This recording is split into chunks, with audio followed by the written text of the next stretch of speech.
A very good evening to everyone. আশা করছি আমার সমস্ত দর্শক বন্ধুরা খুব ভালো আছে।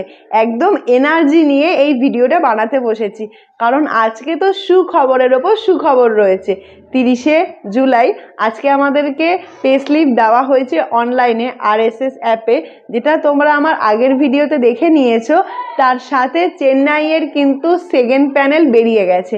যতদিন আমি ভিডিও আপলোড করেছি আফটার মাই জয়নিং, সবার একটাই প্রশ্ন, আমাদের একটু জয়নিং সম্বন্ধে কিছু জানতে পারলে জানিও।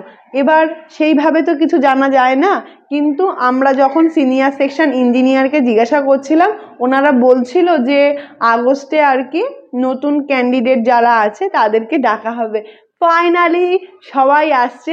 336 জন মনে হয় ক্যান্ডিডেট যারা সেকেন্ড প্যানেলে রয়েছে। সবাইকে বিগ কংগ্রাচুলেশন।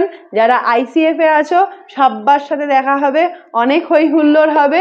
আশা করছি সবাই খুব এক্সাইটেড ইন্ডিয়ান রেলওয়েতে জয়েন করার জন্য।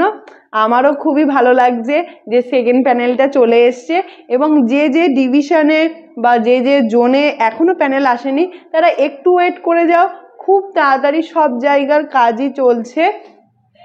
এবং আমাকে অবশ্যই ভিডিওর নিচে কমেন্টে জানাতে হবে যে কেমন লাগছে এই মুহূর্তটা তোমার সাথে তোমার ফ্যামিলিরও।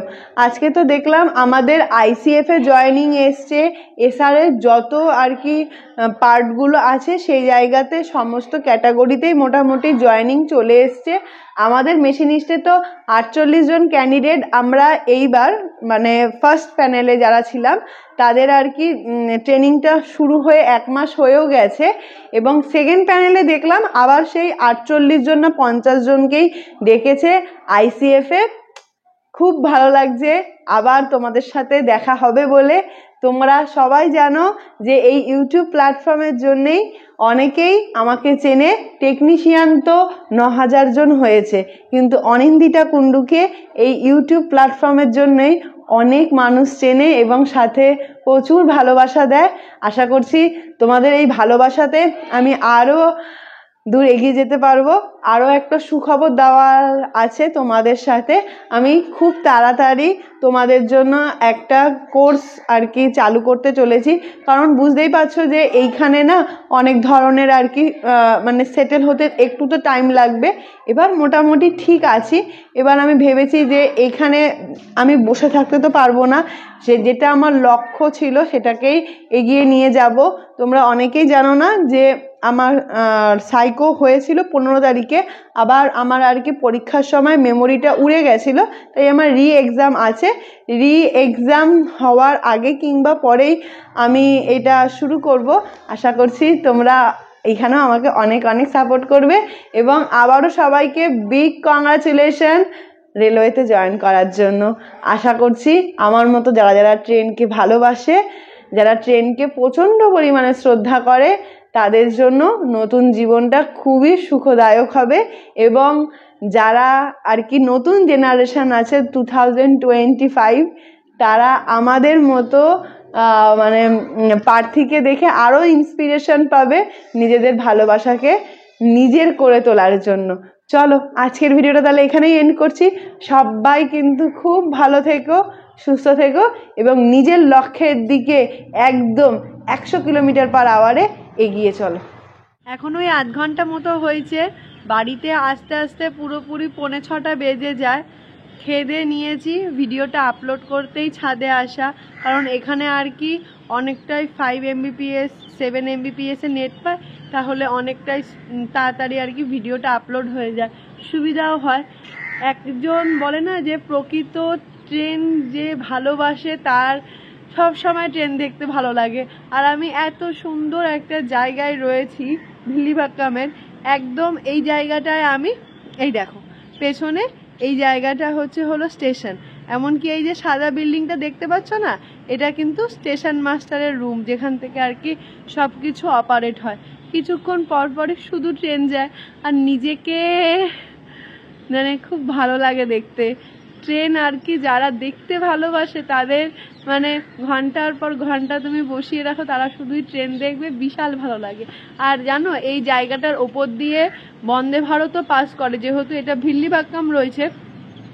তোমাকে যদি চেন্নাই সেন্ট্রাল যেতে হয় মানে এদিক থেকে যদি আসো, তোমাকে যদি চেন্নাই সেন্ট্রাল যেতে হয় তাহলে তোমাকে ভিল্লিভাক্কামের ওপর দিয়ে ক্রস করতে হবে। আগের দিন দেখছিলাম বন্দে ভারতে এখান দিয়ে ক্রস করছে। সব থেকে জানো কখন ভাল লাগে, যখন মেল ট্রেনগুলো যায় একদম মানে 100 কিলোমিটার/আওয়ার স্পিড নিয়ে নেয়, তখন একটা আলাদা রকমের ফিল কাজ করে। আর সবার আগে মনে হয় ড্রাইভারটাকে আগে দেখি। কিছু করার নেই, ভালোবাসা রয়েছে তো তাই খুব ভালো লাগে দেখতে। আমার মনে হয় আমার মতো এরকম ট্রেনকে যে ভালোবাসে, ইন্ডিয়ান রেলওয়েকে যে ভালোবাসে, এরকম প্রচুর মানুষ রয়েছে। এই দেখো পেছনে আমার পেছন দিয়ে দেখো এখন যে লোকাল ট্রেনটা যাচ্ছে, সেটাকেই তোমরাও আমার সাথে সাথে উপভোগ করো। আর জানো আর একটা বিষয় কি, এই ট্রেনের যে বিষয়গুলো আমরা আস্তে আস্তে ICF এ গিয়ে জানতে পারছি যে কত ধরনের নিচে আর কি বগি পার্টগুলো হয়, সেগুলো তো মানে খুব ভাল লাগছে, মানে কি বলবো, খুব ভীষণই ভালো লাগছে। শুধু মনে হচ্ছে এই জিনিসটাকে জানো আমি জিততে পারি, ব্যাস আর কিছু চাইছি না আপাতত। শক্ত মানুষের পুণ্য হয় না। ইন্ডিয়ান রেলওয়ে হলো আমার কাছে মন্দির, আর ট্রেন হলো সেই মন্দিরের ভগবান। এই দেখো তোমাদেরকে বলছিলাম না আমার খুব ভাল লাগে এখানে দাঁড়িয়ে থাকতে। আবার এদিক দিয়ে একটা লোকাল ট্রেন পাস করছে। এই সাউথের একটা সিস্টেম ভীষণ ভালো। তো মানে আমি যদি এই ভিডিওটা যদি আর কিছুক্ষণ অন করে রাখি, তোমরা দেখতে পারবে এখান দিয়ে কনস্ট্যান্ট ট্রেন যায়। আমাদের যেমন যেটা হালিশহর থেকে যেটা তোমার শিয়ালদার দিকে যায়, ওখানে কি মোটামুটি 7 মিনিট বা 10 মিনিট পর পর ট্রেন থাকে।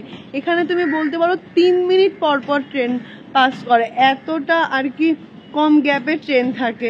আর জন্য আর কি লোকও কম হয়, ভিড়টাও কম থাকে। এটা একটা দুর্দান্ত পরিষেবা। আর একটা বিষয় কি বলতো, আমাদের যে ভিল্লিভাক্কাম জংশন রয়েছে এইখানটায় কিন্তু আমাদের বলতে পারো যে ব্যারাকপুর, বিধাননগর অতটা না পপুলেশন নেই। মানে আমার সেটাই মনে হয়েছে। আমি যে এতদিন ধরে রয়েছি, প্রায় আমার 28 দিন মতো থাকা হয়েই গেল, সরি প্রায় আমার এখানে 25 দিন মতো থাকা হয়েই গেল। মানে একটু পপুলেশনটা কম, কাইন্ড অফ কিরকম বলতো, ওই যে জগদ্দল প্ল্যাটফর্মে যেরকম থাকে ওই রকম। এবার একটু কম পপুলেশন হওয়াতে স্টেশনগুলো এত সুন্দর করে এনারা পরিষ্কার করে রাখে না। এই ক্লিননেস বিষয়টা তামিলনাড়ুর একদম 10 on 10। আরও একটা জিনিস তোমাদের সাথে শেয়ার করা আছে। যখন ওই বিকাল 7টা নাগাদ আমি ছাদে উঠি, একটা ট্রেন পাস করে যেটা চেন্নাই থেকে যায় ব্যাঙ্গালোরে, double decker train. First time আমার দেখে কি ভালো যে লাগলো, কারণ আমি জানতাম না যে বাসের মতো ট্রেনও এরকম দুটো ধাপে রয়েছে। একটা অপূর্ব ফিলিংস কাজ করেছে। এইখান দিয়ে অমৃত ভারতও পাস করেছে যতদূর আমার মনে পড়ছে। এই জায়গাটাতে বেশ এনজয় করা যায়।